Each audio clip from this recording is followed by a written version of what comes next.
नमस्कार। आप सभी का स्वागत है किस्से कहानियों में। आज हम प्रदोष व्रत कथा कहेंगे। चलिए शुरू करते हैं।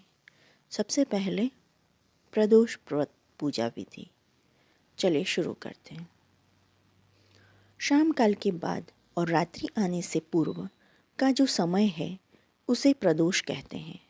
व्रत करने वाले को उसी समय भगवान शंकर का पूजन करना चाहिए।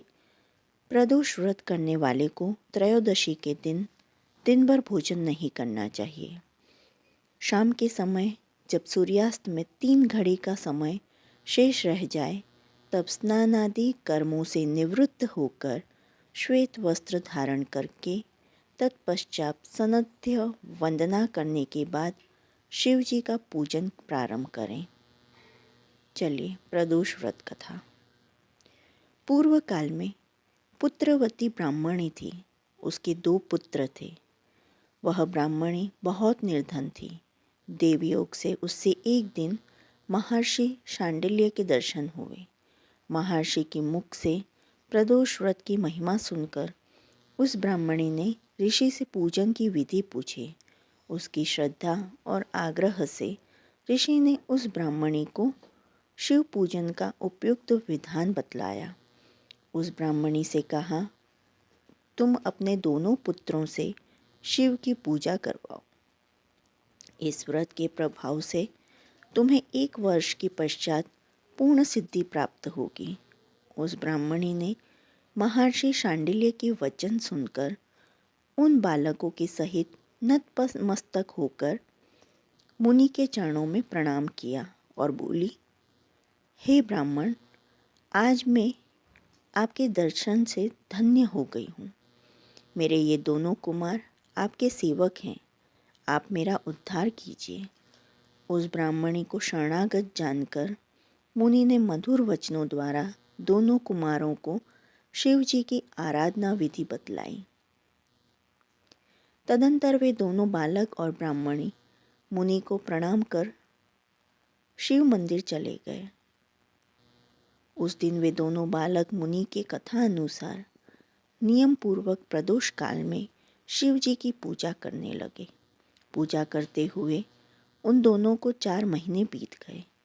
एक दिन राजसूत की अनुपस्थिति में शुचिव्रत स्नान करने नदी किनारे चला गया और वहाँ जल क्रीड़ा करने लगा। संयोग से उसी समय उसे नदी की दरार में चमकता हुआ धन का बड़ा सा कलश दिखाई पड़ा। उस धनपूरित कलश को देखकर शुचिव्रत बहुत प्रसन्न हुआ। उस कलश को वह सिर पर रखकर घर ले आया। कलश भूमि पर रखकर वह अपनी माता से बोला, हे माता, शिवजी की महिमा तो देखो। भगवान ने इस घड़े के रूप में मुझे अपार संपत्ति दी है। उसकी माता घड़े को देखकर आश्चर्य करने लगी और राजसूत को बुलाकर कहा, बेटे, मेरी बात सुनो। तुम दोनों इस धन को आधा आधा बांट लो। माता की बात सुनकर शुचिव्रत बहुत प्रसन्न हुआ, परंतु राजसूत ने अपनी असहमति प्रकट करते हुए कहा, हे माँ, यह धन तेरे पुत्र के पुण्य से हुआ है। मैं इसमें किसी प्रकार का हिस्सा देना नहीं चाहता, क्योंकि अपने किए कर्म का फल मनुष्य स्वयं ही भोगता है। इस प्रकार शिव पूजन करते हुए एक ही घर में उन्हें 1 वर्ष व्यतीत हो गया। एक दिन राजकुमार ब्राह्मण के पुत्र के साथ बसंत ऋतु में वन विहार करने के लिए गया। वे दोनों जब साथ साथ वन से बहुत दूर निकल गए तो उन्हें वहाँ पर सैकड़ों गंधर्व कन्याएं खेलती हुई दिखाई पड़ी। ब्राह्मण कुमार उन गंधर्व कन्याओं को क्रीड़ारत देखकर राजकुमार से बोला, यहाँ पर कन्याएं विहार कर रही हैं, इसलिए हम लोगों को अब और आगे नहीं जाना चाहिए, क्योंकि वे गंधर्व कन्याएं शीघ्र ही मनुष्यों के मन को मोह लेती हैं। इसलिए मैं तो इन कन्याओं से दूर ही रहूँगा। परंतु राजकुमार उसकी बात अनसुनी कर कन्याओं के विहार स्थल में निर्भीक भाव से अकेला ही चला गया। उन सभी गंधर्व कन्याओं में प्रधान सुंदरी उस समय आए हुए राजकुमार को देखकर मन में विचार करने लगी कि कामदेव के समान सुंदर रूप वाला यह राजकुमार कौन है। उस राजकुमार के साथ बातचीत करने के उद्देश्य से सुंदरी ने अपनी सखियों से कहा, सखियों, तुम लोग निकट के वन में जाकर अशोक, चंपक, मोलसिरी आदि के ताजे फूल तोड़ लाओ। तब तक मैं तुम्हारी प्रतीक्षा यहीं करूँगी। उस गंधर्व कुमारी की बातें सुनते ही सब सखियाँ वहाँ से चली गईं।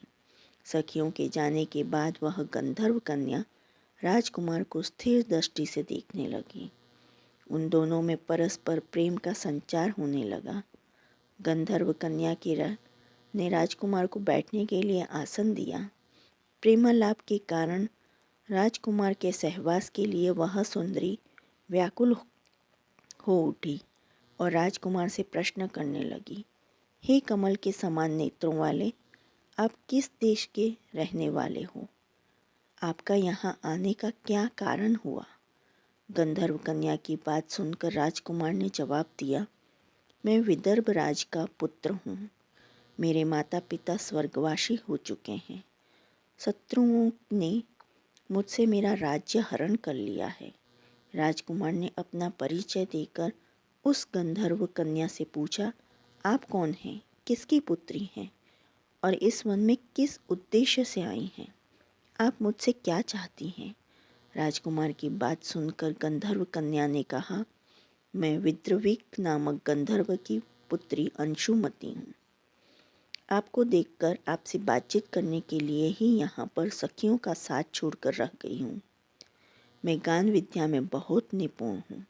मेरे गान पर सभी देवांगनाएं रीझ जाती हैं। मैं चाहती हूँ कि आपका और मेरा प्रेम सदा बना रहे। इतनी बात कहकर उस गंधर्व कन्या ने अपने गले का बहुमूल्य मुक्ताहार राजकुमार के गले में डाल दिया। वह हार उन दोनों के प्रेम का प्रतीक बन गया। इसके पश्चात राजकुमार ने उस कन्या से कहा, हे सुंदरी, तुमने जो कुछ कहा वह सब सत्य है, लेकिन आप राजविहीन राजकुमार के पास कैसे रह सकेंगी? आप अपने पिता की अनुमति लिए बिना मेरे साथ कैसे चल सकेंगी? राजकुमार की बात पर कन्या मुस्कुरा कर कहने लगी, जो कुछ भी हो जाए, मैं अपनी इच्छा से आपका वरण करूंगी। अब आप परसों प्रातः काल यहाँ आइएगा। मेरी बात कभी झूठ नहीं हो सकती। गंधर्व कन्या ऐसा कहकर पुनः अपनी सखियों के पास चली गई। इधर वह राजकुमार भी शुचिव्रत के पास जा पहुंचा। अपना सारा वृत्तांत कह सुनाया। इसके बाद वे दोनों घर लौट गए। घर पहुंचकर लोगों ने ब्राह्मणी को सब हाल कहा, जिसे सुनकर वह ब्राह्मणी भी हर्षित हुई। फिर अगले दिन उसी वन में पहुंचा। वहां पहुंचकर उन लोगों ने देखा गंधर्वराज अपनी पुत्री अंशुमती के साथ उपस्थित होकर प्रतीक्षा में बैठा है। गंधर्व ने उन दोनों कुमारों का अभिनंदन करके उन्हें सुंदर आसन पर बिठाया और राजकुमार से कहा, मैं परसों कैलाशपुरी को गया था। वहाँ पर भगवान शंकर पार्वती सहित विराजमान थे। उन्होंने मुझे अपने पास बुलाकर कहा, पृथ्वी पर राज्यच्युत होकर धर्मगुप्त नामक राजकुमार घूम रहा है। शत्रुओं ने उसके वंश को नष्ट भ्रष्ट कर दिया है। वह कुमार सदा ही भक्तिपूर्वक मेरी सेवा किया करता है, इसलिए तुम उसकी सहायता करो, जिससे वह अपने शत्रुओं पर विजय प्राप्त कर सके। इसलिए मैं भगवान शंकर की आज्ञा से अपनी पुत्री अंशुमती आपको सौंपता हूँ। मैं शत्रुओं के हाथ में गए हुए आपके राज्य को वापस दिला दूंगा। आप इस कन्या के साथ 10,000 वर्षों तक सुख भोग कर शिवलोक में आने पर भी मेरी पुत्री इसी शरीर में आपके साथ रहेगी। इतना कहकर गंधर्वराज ने अपनी पुत्री का विवाह राजकुमार के साथ कर दिया। दहेज में अनेक दास दासियां तथा शत्रुओं पर विजय पाने के लिए गंधर्वों की चतुरंगिणी सेना भी दी। राजकुमार ने गंधर्वों की सहायता से शत्रुओं को नष्ट किया और वह अपने नगर में प्रविष्ट हुआ। मंत्रियों ने राजकुमार को सिंहासन पर बिठाकर राज्याभिषेक किया। अब वह राजकुमार राजसुख भोगने लगा। जिस दरिद्र ब्राह्मणी ने उसका पालन पोषण किया था, उसे ही राजमाता के पद पर आसीन किया गया। वह शुचिव्रत ही उसका छोटा भाई बना। इस प्रकार प्रदोष व्रत में शिव पूजन प्रभाव से वह राजकुमार दुर्लभ पद को प्राप्त हुआ। जो मनुष्य प्रदोष काल में अथवा नित्य ही इसी कथा को श्रवण करता है, वह निश्चय ही सभी कष्टों से मुक्त हो जाता है। अंत में वह परम पद का अधिकारी बनता है। प्रदोष की उद्यापन विधि। प्रातः स्नान आदि कार्य से निवृत्त होकर रंगीन वस्त्रों से मंडप बनाएं। फिर उसी मंडप में शिव पार्वती की प्रतिमा स्थापित करके विधिवत पूजन करें। तदंतर शिव पार्वती के उद्देश्य से खीर से अग्नि में हवन करना चाहिए। हवन करते समय ओम उमा सहिते शिवाय नमः मंत्र से 108 बार आहुति देनी चाहिए। इसी ओम नमः शिवाय के उच्चारण से शंकर जी के निमित्त आहुति प्रदान करें। हवन के अंत में ब्राह्मण को दान देना चाहिए। ब्राह्मणों की आज्ञा पाकर अपने बंधु बांधवों के साथ लेकर भगवान शंकर का स्मरण करते हुए व्रती को भोजन करना चाहिए। इस प्रकार उद्यापन करने से व्रती पुत्र पौत्रादि से युक्त होता है तथा आरोग्य लाभ पाता है। ऐसा स्कंद पुराण में कहा गया है। जो आपको शिव जी की प्रदोष कथा पसंद आई हो तो please like, share and subscribe करें और कमेंट बॉक्स में हर हर महादेव लिखें। देखने के लिए धन्यवाद। जय हिंद, जय भारत।